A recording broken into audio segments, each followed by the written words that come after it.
Welcome to Bite at a Time Books, where we read you your favorite classics one bite at a time. My name is Bree Carlile, and I love to read and wanted to share my passion with listeners like you. You can sign up for our newsletter at biteatatimebooks.com. You'll also find our new t-shirts in the shop, including podcast shirts and quote shirts from your favorite classic novels. Be sure to follow my show on your favorite podcast platform so you get all the new episodes. We're part of the Bite at a Time Books Productions Network. If you'd also like to hear what inspired your favorite classic author to write their novels, and what was going on in the world at the time, check out the Bite at a Time Books Behind the Story podcast, wherever you listen to podcasts. Today we'll be continuing Les Miserables by Victor Hugo. Chapter 5. Cosette After the Letter. As Cosette read, she gradually fell into thought. At the very moment when she raised her eyes from the last line of the notebook, the handsome officer passed triumphantly in front of the gate.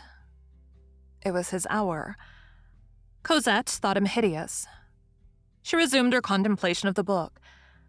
It was written in the most charming of chirography, thought Cosette. In the same hand, but with diverse inks. Sometimes very black, again whitish, as when ink had been added to the inkstand, and consequently on different days. It was then a mind which had unfolded itself there, sigh by sigh, irregularly, without order, without choice, without object, haphazard.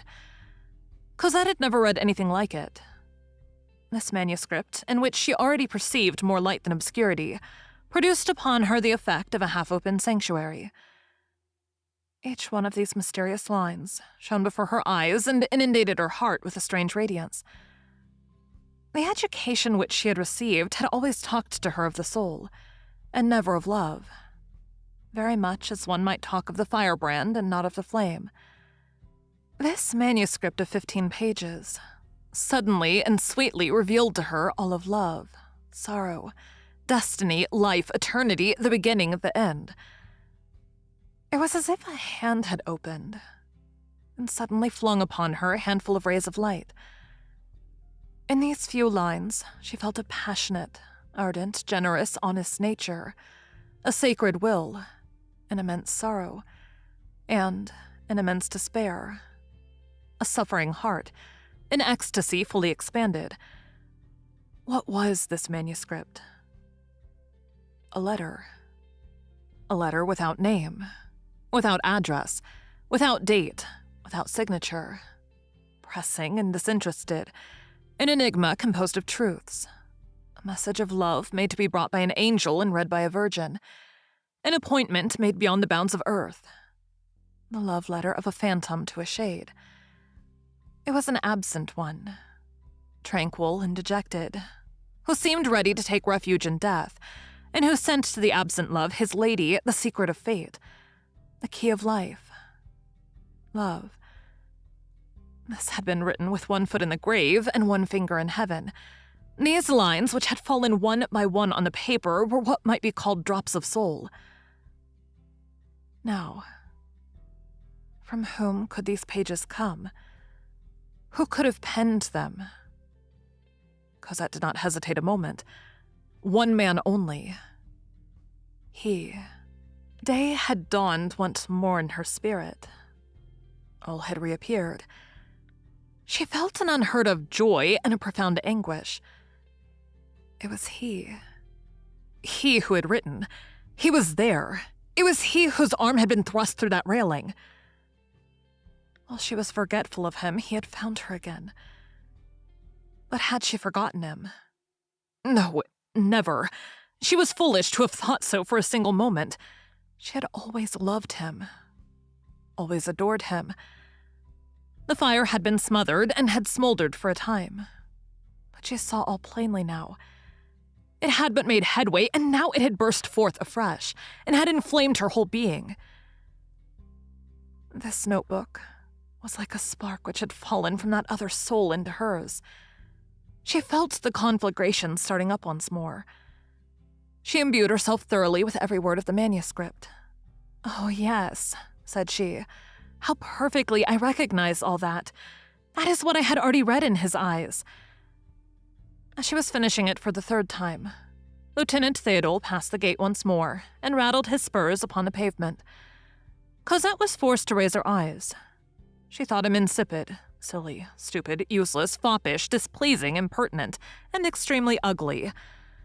The officer thought it his duty to smile at her. She turned away as in shame and indignation. She would gladly have thrown something at his head.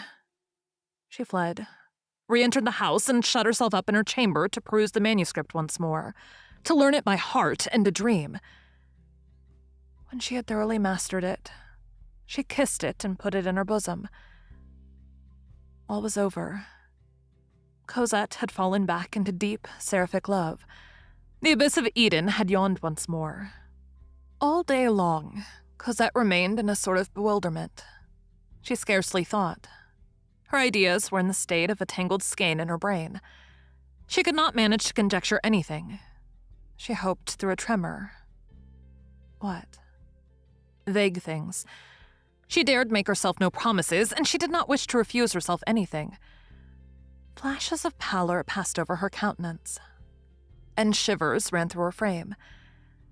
It seemed to her at intervals that she was entering the land of chimeras. She said to herself, "Is this reality?" Then she felt of the dear paper within her bosom under her gown. She pressed it to her heart. She felt its angles against her flesh. And if Jean Valjean had seen her at the moment, he would have shuddered in the presence of that luminous and unknown joy which overflowed from beneath her eyelids. Oh, yes, she thought, it is certainly he. This comes from him, and it is for me. And she told herself that an intervention of the angels, a celestial chance, had given him back to her. Oh, transfiguration of love. Oh, dreams.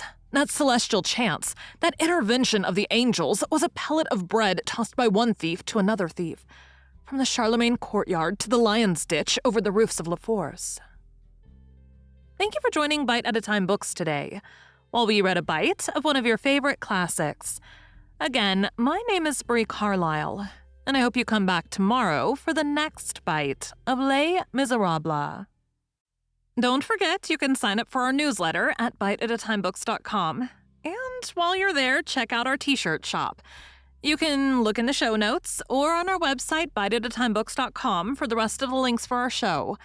We'd love to hear from you on social media. You can find us everywhere at Bite at a Time Books.